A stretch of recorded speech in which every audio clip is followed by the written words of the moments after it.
si Nanay, Google namin sa bahay. Kasi lahat ng di namin makita ay nakikita niya. Lahat ng di namin alam ay alam niya.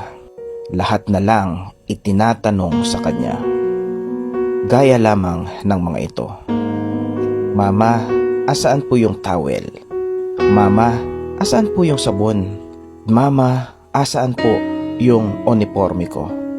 Ilan lang yan sa mga hinahanap sa kanya na akala ng mga anak, mga bisita sila na hanggang ngayon ay baguhan sila sa bahay at hindi pa nila makabisa ang loob ng bahay nila.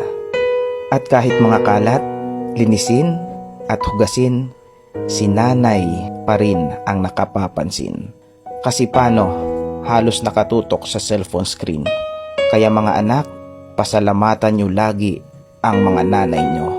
At nawa, pagtanda nila na sila naman ang searcher, finder, at kayo naman si Google, ay bigyan nyo sila ng tama at maayos na sagot.